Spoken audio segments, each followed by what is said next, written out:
Hey, hey, hey. Don't know if we're live. Let's see.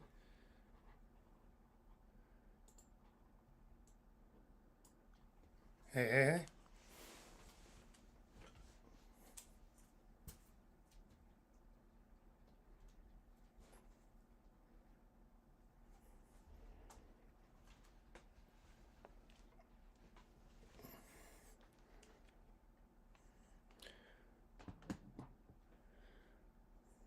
All right.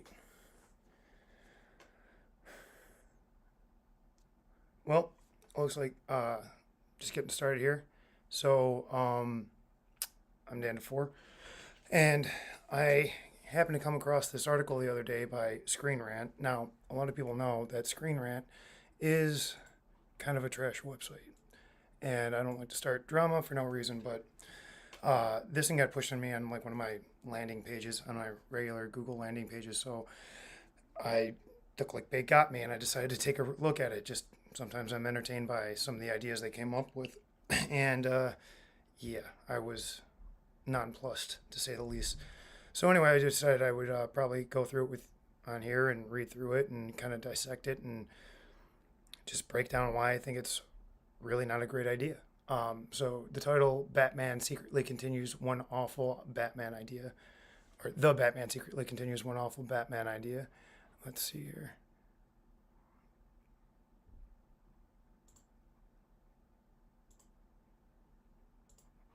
Just scrolling.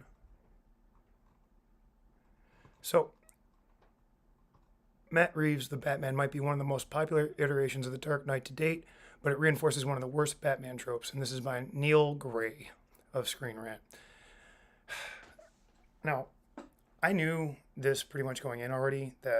I pretty much figured what it is, and we'll get to it. It's that it's the realism, right?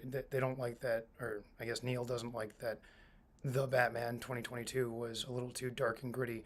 And to be fair, starting way back with Batman Begins and the Nolan trilogy, he has been pretty dark and gritty, and they seem to have taken the wrong lessons. A lot of people have mentioned this, that they've just continually to double down, making Man of Steel super dark and gritty, which he's not necessarily.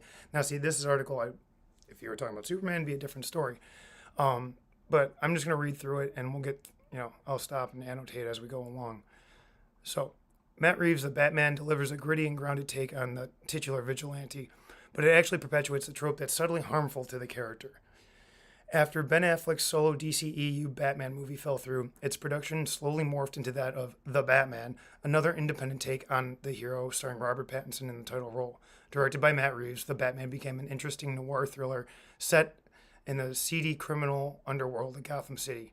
Paul Dano, Zoe Kravitz, Colin Farrell, Andy Serkis, and Jeffrey Wright all appeared alongside Pattinson to flesh out the Batman's cast and supporting characters from the Batman mythos. Mythos. The Batman exists currently outside of the continuity of the other Batman movies, such as those of the DCEU, Christopher Nolan's Dark Knight trilogy. Its characterization of its heroes and villains, its characterization of its heroes and villains is free from the restraints of continuity imposed by the story of a wider franchise. This allowed the Batman to offer fresh takes on the characters. For example, Paul Dano's Riddler is nothing like Jim Carrey's version of Batman Forever, or from Batman Forever. The Batman's general tone captures the most gothic elements of Batman's world while embracing the gritty realism that makes it feel more noir than any superhero movie usually would. Now, I'm going to stop there for a second because Batman is a noir. That's just number one. Like, I don't know how you interpret this character as anything but he's a classic pulp hero. He's based on Zorro and the Shadow, which are two classic pulp heroes who are based heavily in reality. Well, the Shadow brings in more of the supernatural elements, and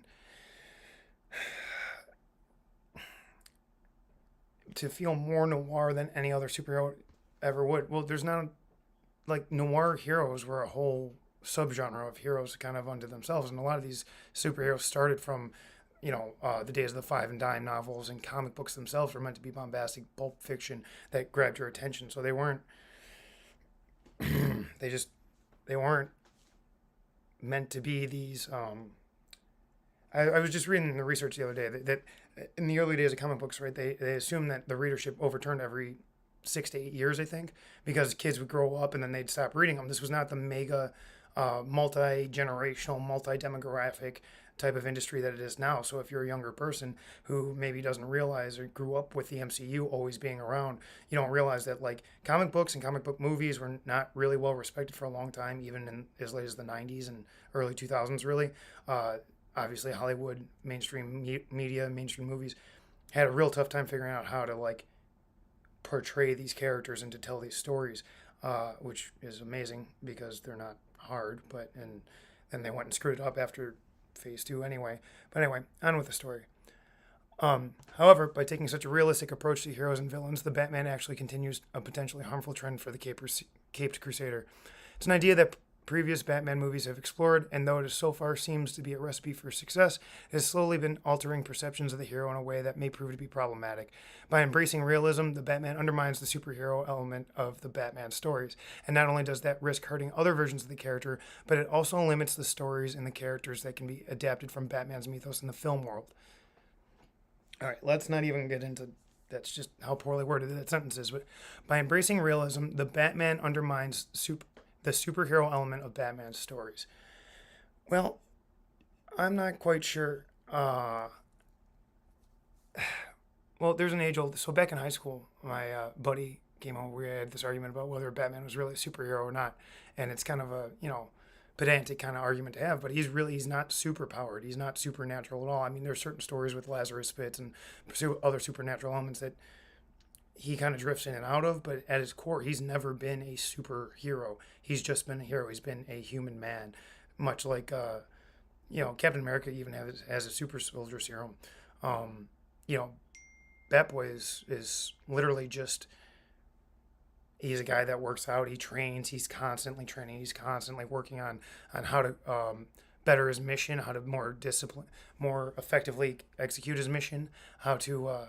There's not really anything to. Part of his appeal in the superhero landscape is that he's one of the few that aren't super powered. He has to go up against gods, against mutants, against aliens and cosmo and threats from the cosmos, and he just has to figure it out. Now there's a supernatural element, a sci-fi element because of his wealth and stuff. He can have incredible gadgets and stuff that you wouldn't normally just pull out, but that's also why he's a hero. Like he's not meant to be. It's not meant to be grounded in realism necessarily, but he's the most grounded and realistic of the characters.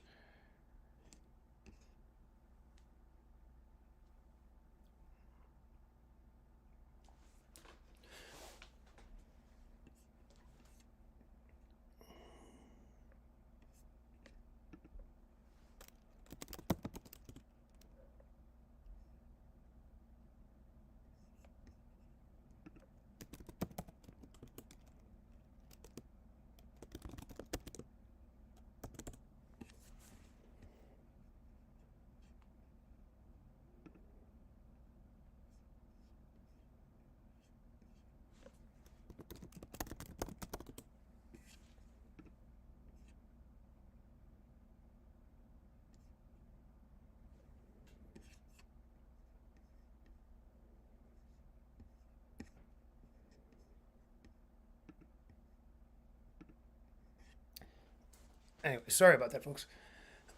So anyway, as I was saying, he's not really meant to be a superhero, which is again a basic observation I know to make. But I just hate this idea that it's going to harm other characters. What did it say now?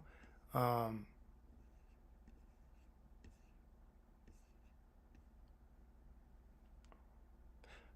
the Batman undermines the superhero element in Batman stories, and not only does he risk hurting other versions of the character, but it also limits the stories and characters that can be adapted from Batman's mythos in the film world. I don't even know if he gets into how it hurts other versions of the character, but I would like to know how that exactly works. Like, who's going to see this and then how does that work? You watch this one and then you forget about all the other performances, or like because this is a more serious take, like what exactly is it damaging here? I'm not really clear on that, and like I said, I read through the article. I'm not sure he comes back and really explains it. And in the same sentences, he tends to contradict himself, as you'll see coming up. It's really quite annoying. And I had a normie friend of mine look over this article with me, and even she thought it was total BS. She doesn't really follow any of the comic books, any of the lore, any of the mythos, any of the characters.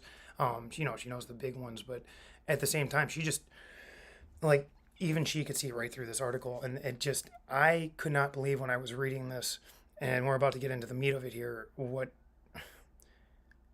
maybe somebody, if you see this, leave a comment or whatever. Like maybe we can have a discussion about it because I really don't understand where this idea comes from at all. But anyway, moving on with the article.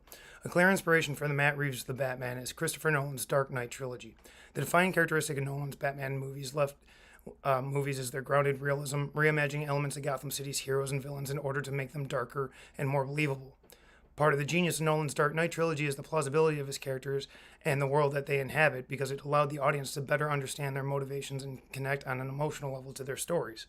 So, again, this is the problem that he took away, but he's saying it allowed you to connect better with the characters and the story. And that's going to be harmful to other versions of the character. Like, I can't even repeat this because it doesn't make sense as I'm saying it. So the grim and gritty nature is something that the Batman emulates, once again delivering a grounded and gritty spin on the Cape Crusader story. Beyond this, the Gotham that Reeves' movie takes place in is even darker than Christopher Nolan's Gotham City, masterfully honing the realism of the Dark Knight trilogy and distilling it into an even grittier and more gothic take on Batman's world. In doing so, the Batman does more than just perpetuate the idea that Batman's movie should be realistic. It actually doubles down on it. Repeating the idea for another unrelated Batman movie further establishes realism as a key part of the hero's story. All right, let's take this one slower. Where's it start? Masterfully honing the realism of the Dark Knight trilogy and distilling it into an even grittier and more gothic take on Batman's world. So it's masterful, and he distills it, usually meaning, that's generally a positive connotation to me. So, again, this is a weird criticism to praise everything and then not back up any of your arguments that you're making with any real evidence. I agree that Nolan was a dark and gritty take on Batman, but, so I was explaining this to my friend the other night. This is kind of like the ongoing saga of Batman, is that he is constantly becoming too dark and then getting reset to, like, a goofier, campier version. So, you had him in the comic books. He got, as I was saying before, they would assume that readership would turn over every 68 years. And so they brought in, this is where you get all the kid sidekicks from, like Robin, Speedy, I think is Green Arrow's sidekick, all the Batgirls, all the female sidekicks, and extended Bat family, extended superhero families that you get, Superman's dog, Bat dog. They wanted to bring in these different audiences, much like today when they change it up or change a character to bring in new audiences, what they think. But it was different, and that's a different discussion for a different video. But anyway, point being is that Batman continually gets to this point of being dark. When he first hit the scene, so probably maybe not the first, but one of the first superhero movies that was produced was Richard Donner's Superman, right? And sometime in the 70s. Very bright, very optimistic, very inspirational, uplifting kind of movie, bright colors, good vibes. And then we get Batman in 89, roughly a decade later or about. I don't have the dates remembered off the top of my head, but the point is that it came out and it was celebrated for being a dark and serious take. All the Batman fans, you can find plenty of resources out there, people saying that, they're taking superheroes seriously, or it was a serious take on it. And there's plenty of criticism of that film, to be sure, but it was followed up with the not the Dark Knight Returns, Batman Returns, the original Tim Burton film, which there's been plenty said about this, but it had a Happy Meal associated with it, right? Everybody wanted to get in on the big Batman boom, the Batman bubble that was blowing up at the time in the early 90s. And then Batman Returns comes out, and it's got Danny DeVito literally eating a guy's face off, and, Michelle Pfeiffer in black leather sewn up all all over and getting tossed out of a window. I mean, it's ridiculously dark. It's fun. It's a great film. You should definitely watch it, but not something I could see McDonald's wanting to be associated with their Happy Meal toys. So there was a ton of backlash, and they handed it over to Joel Schumacher, who then gave us Batman Forever and Batman and Robin, which killed the franchise. So this has just been an ongoing cycle with the character ever since his inception, really. He keeps getting softened for, wider audiences, and then, reestablished, and then there's a backlash to that where we get a much darker and grittier reimagining, because after the 60s, when you had the live action TV show that a lot of people know, it was super campy and goofy with the big pows and zip zap title cards and stuff that would pop up in the comics. Then there was this reaction of making him much more of a detective, much darker again, much more serious take on him.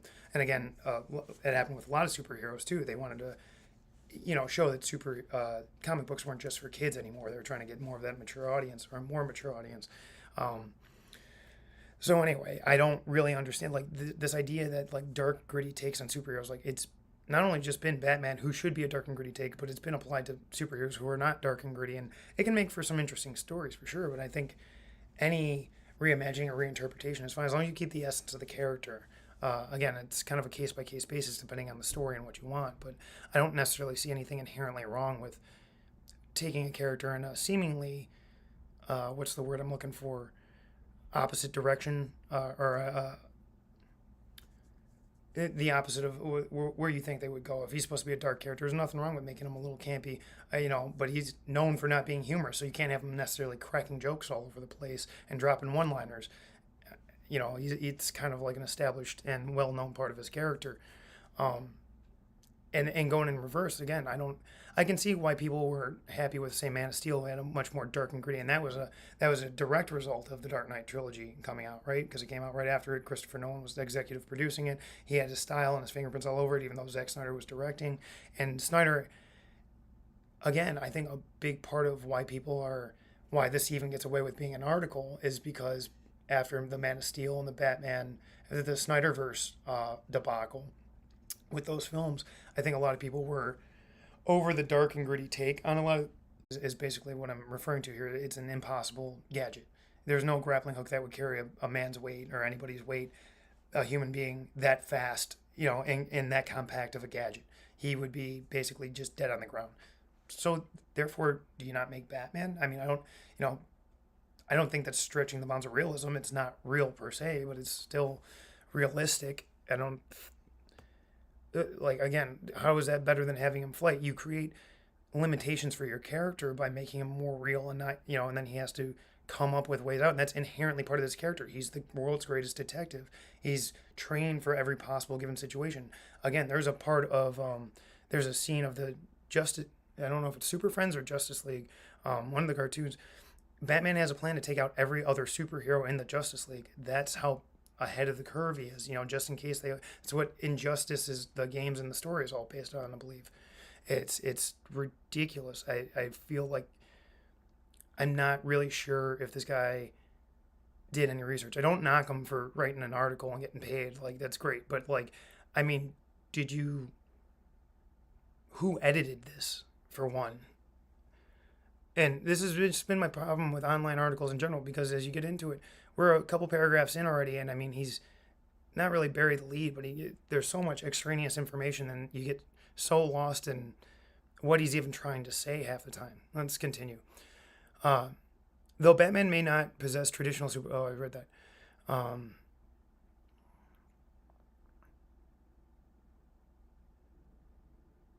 Though Batman may not possess traditional superpowers like iconic heroes, that doesn't mean that making his movies as realistic possible doesn't come without complications. Making Robert Pattinson's Batman as realistic as possible might seem like a good way to capitalize on the success of the Dark Knight trilogy and still offering a fresh and interesting take on the iconic vigilante, but it's a double-edged sword. For every way in which injecting Batman with a dose of realism works, there's another way in which it simply doesn't, and sooner or later will lead to the idea becoming incredibly tired and overused. Right, a character who's pretty much been consistently portrayed this way over the last 75 years, I'm really worried about him getting stale by going back to the essence of what made him popular in the first place. Again, what is this thought process that Neil's going through here? I'm very confused. I understand that, if you keep getting the same type of story and the same, you don't Again, I'll bring up Marvel. You have 20 odd films, and look how, and again, those were sustainable for how long? People were all the way with it through Endgame, and even though a lot of people were complaining and saw the signs early as Ultron, for me at least, you know, I don't. I think that they would still have a huge audience if they didn't substantially lower the quality of their product. It's been insane to watch, and that's what I'm saying.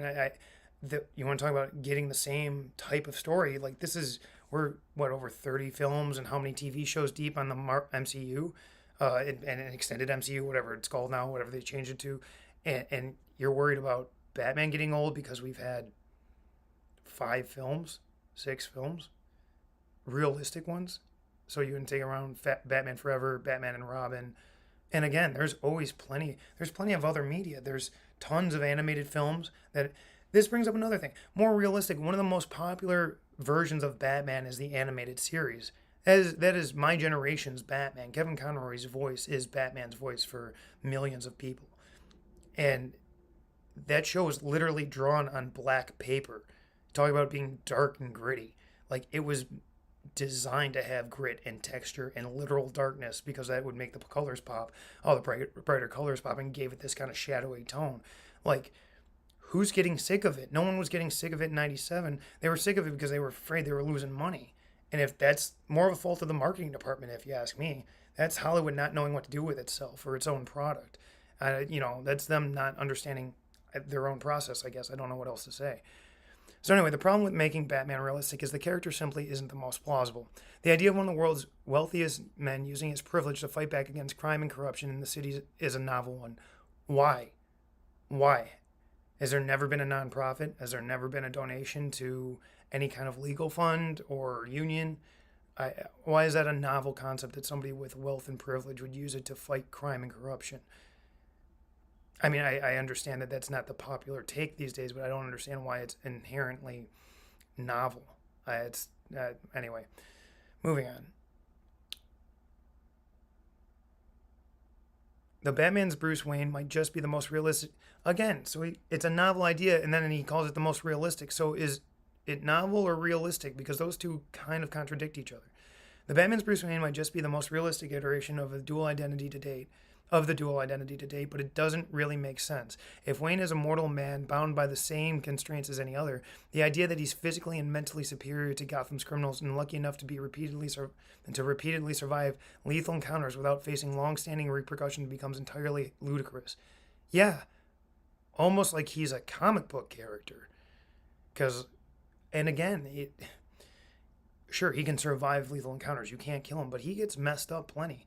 And including Pattinson's, who you see all the scars and stuff. I mean, that's always been a thing, right? They always kind of take into account, or more and more so, the realistic battle damage that bats would be going through. But at the same time, like, that's why you get these dark and gritty reinterpretations, why his suit gets redesigned every time, right? To account for this kind of stuff. And you see it.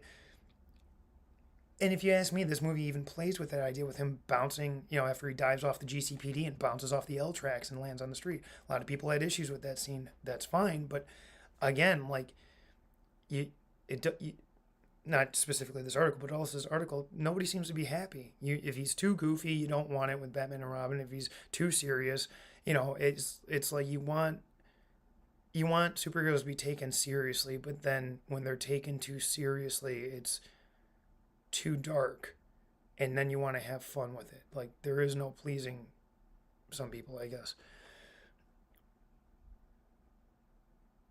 As such, the idea of making Batman realistic is a little more than a myth, and sooner or later we'll start to see more than a flimsy gimmick than as it continues to test the audience's ability to suspend their disbelief. Right. I'm curious how making things realistic starts to seem like a gimmick. Like, that would mean that making them unrealistic is more authentic. Again, did anyone explain this thought process to me? I'm just losing. I'm trying to figure it out on the fly here, because if you keep making realistic Batman movies that are really popular, as evidenced by the millions of dollars that it's made, almost every iteration, and specifically the campy, lighthearted versions are the ones that do not do well and get rejected en masse by the public. yet you're afraid that continuing to do the things that people like are going to cause it to become stale, especially when the storytelling has only gotten better. And to me, what has made this, what the real issue here is that the standalone nature of it not being connected to a larger universe is exactly what's made it allowed it to have the freedom to tell its own story and not be connected to Superman and these other but like kind of ridiculous ideas. I don't mean ridiculous in the sense of bad, but I just mean ridiculous in the sense of the amazing stories, kind of fantastical stories with aliens from other planets coming to Earth and fighting for the nation, or you know, uh, rings from outer space giving you the ability to manifest whatever your imagination can think of, or I mean, I accept. And as far as stretching, like I think what Nolan, going back to the Nolan verse, what that showed us is that you have plenty of room to play with realism in the Batman universe. He has such a deep bench on his rogues gallery to pull from, and you can. I mean, I sat here and I was going through just the ones off the top of my head: Clayface, Scarecrow, Mad Hatter, obviously Riddler, Joker that we've already met, Batman or Penguin, Catwoman. Like Batman's original villains were all mobsters. They were all real bad guys. They were all based on a real. Falcone, I believe, is based on Al Capone. I mean, they were based on real people. It was based in reality. These aren't characters that had. This isn't Flash Gordon. He wasn't, skipping light years. I was mad when they sent Spider-Man into space before Endgame. Like, I thought it was cool, but I thought it was really soon for a young kid to have gone to space. And where do you go from there? Like, where are the stakes at that point? Then I think the MCU is running into that problem big time. And I think the DCU ran into that because they tried to go out the gate with like giant stakes on every film and do the Justice League or the Avengers thing right away. It was ridiculous. And so like they get down they try to do this collected heroes thing. It was too much. It was a giant mess. You had to worry about cross continuity between films, and then obviously they ran into a ton of issues with their actors after the Justice League movie came out. That would also bomb because of behind the scenes drama. It's throwing Batman into my biggest fear during that whole time was that Batman was going to be ruined and that people wouldn't want to see him again because we were getting cheap, flimsy gimmicks. That's when to me, the Snyderverse is what happens when the realism becomes a gimmick. It was cool. It was definitely a cool interpretation. I would have loved to have seen Batfleck's solo film as well, but at the same time, I mean, really, I don't think that the mature Bruce Wayne was who that character would be was taken into account into that storytelling. Again, I think a lot of that film was spectacle, and I think you'll find a lot of people arguing that Snyder is a great shooter. He's a great visual storyteller, but he's not a great storyteller. He's not a great filmmaker. He's Army of the Dead was awful, and even some of his cinematography choices in that are well known. That lens that he was using that kept everything out of focus. It was painful to watch, and I'm all for experimentation and weird stuff in movies, especially with major budgets. But at the same time, I really don't know, man. You got to watch that and go like, what, kind of like the guy writing this article. What the hell were they thinking? Nobody looked at this and went, maybe a second draft, maybe try something else. Anyway, moving on. Not only does realism in Batman make much logical sense, not only does realism in Batman not make much logical sense, it actually undermines key aspects of the character and the world around him. For example, many Batman villains boast origin stories with elements of the supernatural. Ra's al Ghul's and his Lazarus Pits, Clayface, Solomon Grundy, all of them incorporate ideas that aren't easy to translate into a grittier and more realistic story. Yeah, for you, Neil. Clayface was one of the ones that I believe I just called out too. Clayface was based on Boris Karloff, the man of a thousand faces, a famous actor who continually would, every new role, he had a different look. He'd be in different prosthetics. He was Frankenstein. He was, I'm sorry, not Boris Karloff, Lon Chaney. The man of a thousand faces was based on Lon Chaney. Again, the Joker was based on The Man Who Laughs, which was this film based on Victor Hugo's novel by the same name, I believe. I was just doing some basic research on that. These were based on, if not real stories, they were based on, what am I saying here? Classic stories, grounded stories before we got these kind of fantastical, otherworldly things. Even, and I won't say they were forever like grounded and realistic, but I guess again, I went reading up on Victor Hugo and The Man Who Laughs. It brought up Jules Verne and the kind of what is the uh, urban fantasy, I believe, is the genre. You know, the idea of steampunk or taking fantastical machines and placing them in like a very limited kind of environment. You know, without a ton of technology, without electricity, without you know, everything would be steam powered engines in that case. You know, but again, limitations that create, and that's a whole genre that's very popular as a giant genre. So again, is that yeah, it can be a cheap gimmick if used poorly, but if used correctly and with intent and with respect, I think it comes through. It's just fine. If it's, I don't say necessary to the story, but if it's apropos of the story, if it's relevant to the story, I think it's fine to use whatever kind of genre or style that you choose. Again, that's I'm not seeing an argument as to why it's going to become a gimmick. It's about everything else but this movie. It's saying the movie's really good, but it's sucks because other movies aren't as good or aren't as realistic. Like, why are we comparing this to other things as if that should ever have any influence on it? I mean, obviously, when you release it and how the stories you choose to tell, but that's all done in development. That's done before you even start shooting, or it should be at least. So I'm not understanding what the value of this article is right now. So let's hurry up and get through it. Though this can be achieved, it lacks any real longevity. Batman Begins, we saw Ra's al Ghul killed, but without the magic of Lazarus Pit, the important Batman villain is gone for good. Yeah, and spoiler alert, they found a way to work that around that too, with a realistic bent to it. And you know what? That came out kind of ridiculous, and a lot of people weren't happy with the way they wrapped that up. I think it was cool to introduce Ra's al Ghul. I would have been okay kind of with a Lazarus Pit. You know, again, there's certain elements that you can fudge a little bit. I don't think in Pattinson's Batman a Lazarus Pit is necessarily, but if you earn those things, if you take your time, again, the Batman 2022, Reeves's Batman, is a 3 hour long movie. It takes its time to develop these characters. The main characters are Bat, Cat, Penguin, and Falcone, for the most part, and Gordon, Riddler. Again, but it knows how to focus on these characters. It knows that what story it wants to tell. The film, Reeves did his homework is what I'm trying to say. The film doesn't disrespect the audience at all. I've been working on some reviews for this movie, and one of the things I like to say about it is that it respects you for playing along. Like, it respects you for being an intelligent audience member and paying attention. You know, a lot of people will, like to poke holes in it, and again, you can check out some of my reviews for that, my general review, and I'm working on a bigger one that's going to be released later, that addresses specifically a lot of these criticisms with it. But the main point being the realism is an integral part to this story. So again, if you wanted to tell a more fantastical tale, that's fine, but it's not going to be this Batman. So I don't understand what you're comparing this film to other fantastical stories, especially ones that weren't popular.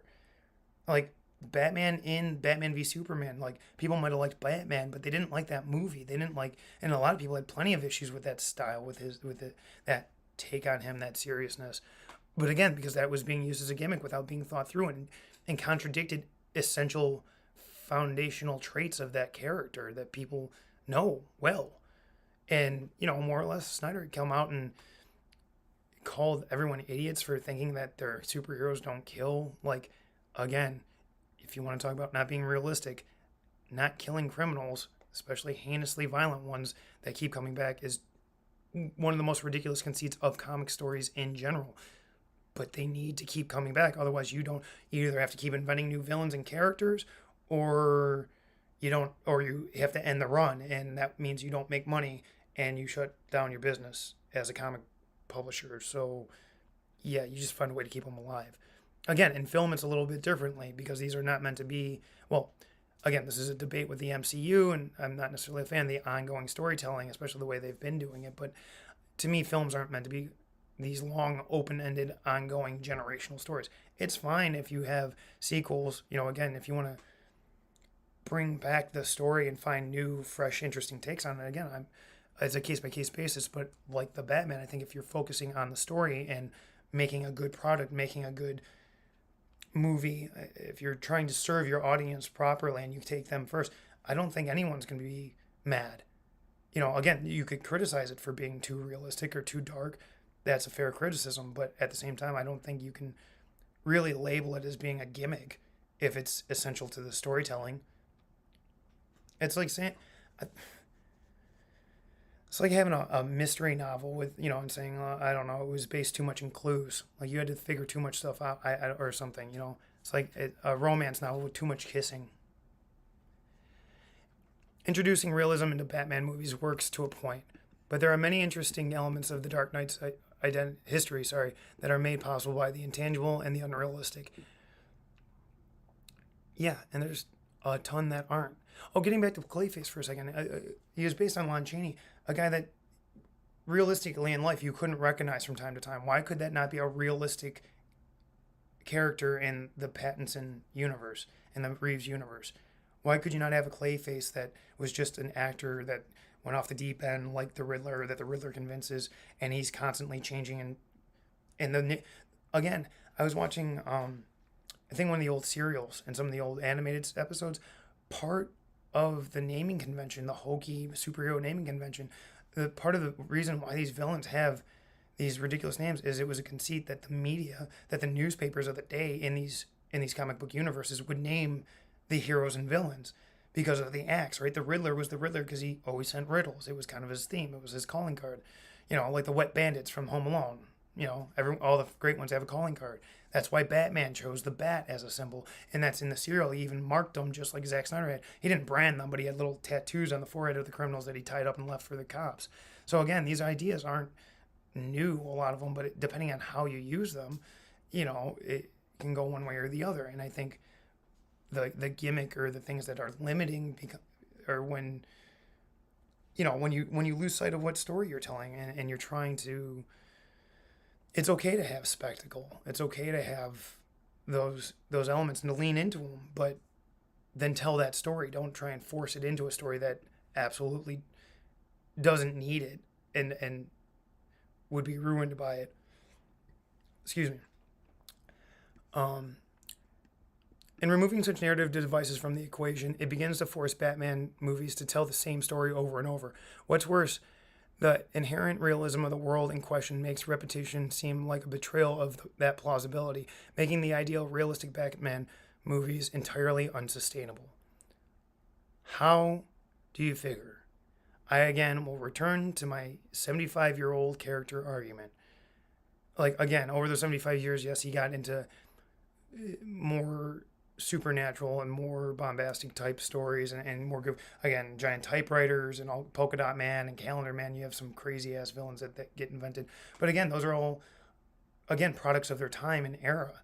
Just like we're getting all, like, MCU has taken over the box office for the last 10 years, and you've gotten so many comic book type movies come out.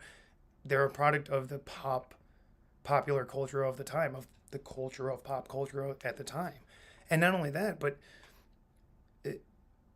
you're telling the same story over and over again. I mean, yeah, tell that to anybody who's made Sherlock. I mean, that was an incredibly popular BBC series and show, and that was based on a character that's as old as Batman, older than Batman. Telling the same story over and over again, that's every story. That's the hero's journey, right? That's the story circle. It's a method. It's the formula. We like stories to fit that formula. It's just is. We like to complain about it, but when you really start digging into it, it's how you tell a satisfying story. So every story is the same story over and over again. I have arguments with my friends all the time because I'm not a fantasy fan necessarily. I like fantasy, but I don't thrive on it like I do on Batman and film noir and crime drama. And, that's just not my cup of tea. It's not my flavor. That's fine. But part of the thing I don't like about it is because when I engage with those stories, they feel like the same story over and over again using the same gimmicks. Now, I understand, it's a fair criticism to go both ways. That comes right back to me, too. That's fine. I like this stuff. The audience you're serving will like it. So it doesn't make sense. Like, of course you're going to be telling the same stories over and over again. MCU. It's just, I can't, it's too easy to keep going back to it, but there's so much of it. And talk about the same story over and over again. All right, moving on. The final problem with the realism of a more grounded Batman movies is that it works against the efforts of the DCEU. DC's attempts to build a shared cinematic universe can be considered divisive at best, and it's possible that realistic Batman movies are partly to blame.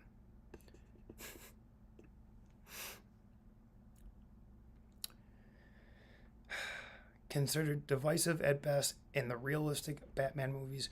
So, realistic Batman movies are to blame for the executive decision to start an entire universe of franchises that was a clear ripoff of the layout structure of the MCU. What's the connection to the realism? Because they were trying to be real, and like, have you seen Suicide Squad? How real is that? The main bad guy's a freaking witch, and like, it's a collection of insane characters with insane abilities. Like, that is not grounded at all.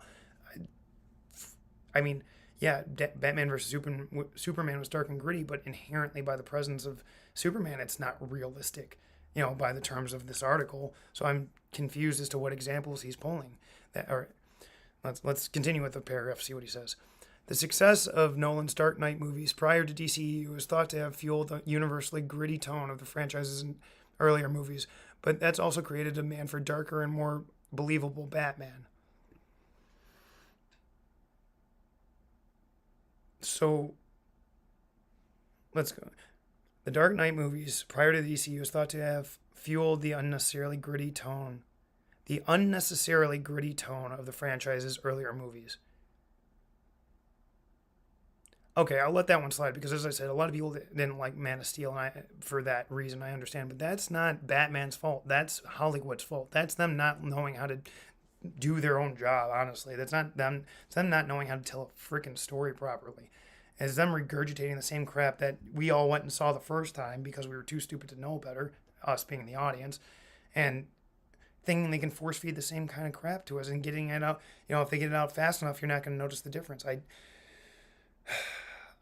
Again, why is this Batman's fault? Because they started out with a gritty tone. They started out with a gritty tone. The reason it didn't work is they started out with a gritty tone and an insane story that went all over the universe. Again, they had galaxy-ending stakes and like world-ending stakes every other film. That's what MCU started doing. The sky beam is a classic cliche of this genre at this point, right? Starting around the time Suicide Squad came out, it's another sky beam. It's another blue beam in the sky that Marvel had been doing for 10 years at that point. It's ridiculous. Again, how does this have to do with Batman's gritty? I could see you saying you might want to keep Batman out because he's more gritty and realistic and doesn't play well. But again, I think if you're telling a goofy story, that's fine. You just use Batman more wisely. Like, again, what I did appreciate about the Suicide Squad movie, which was, well, I shouldn't say I appreciate it because I actually did have a problem with it, but they used that darker Batman sparingly and kept him out of that movie because they know it would screw it all up to have him in there because they're a gang of villains. But my point is that, like, I think he should have been in there probably a little bit more to establish the character and connect the universe a little bit better. But I did appreciate in that regard, that one time, them using some restraint with Batman and not putting him in just a quick, cool action sequence. And it's cool. I think Shazam did a good job with it. A lot of people didn't like that movie either, but I think having Superman and Batman be like faceless cameos is kind of cute, right? Because that's, again, in a realistic world, it's like going to a kid's birthday party and seeing, a guy in the costume, or going out on the Hollywood, out in California and seeing the actors dress up in the cities in the costume, seeing Spider-Man on the street and taking a picture with him, like that's kind of, again, I know it's supposed to be the real heroes in there, but that's what I'm saying, that when you want to play with the celebrity status like that of these heroes, you got to take that into consideration. And so, like, yeah, I mean, I don't understand how telling unrealistic stories, like, then don't make a movie. I don't, or you're just telling a different story. You're making a different movie. Make a different movie. I don't know what this argument is of blaming Batman, saying you can't make a realistic Batman because other movies are going to suffer.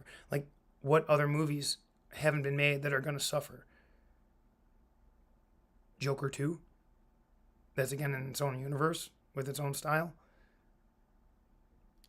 Help me out here. Anyway, unfortunately, reconciling those ideas against the immense power of heroes like Superman led to the DCEU's controversial Batman v Superman. Making Batman grounded and believable works in an isolated world, but outside of standalone Batman narratives, the idea falls apart. Having a hero that is by nature so inherently human stand alongside the godlike powers of Superman and Wonder Woman simply doesn't work. And the realism starts to work against Batman. The popularity of the grounded takes on the hero, like the Batman and Nolan's Dark Knight movies before it, only creates more interest in a version of the character that doesn't fit in a shared universe. And that's just one more way that the excessive realism hurts Batman's cinematic legacy. Okay, so we've made it through. That's just one more way the excessive realism hurts Batman's legacy because he doesn't fit into it. A guy that's known for being a loner, a quote unquote superhero that's not super, is known for being a loner.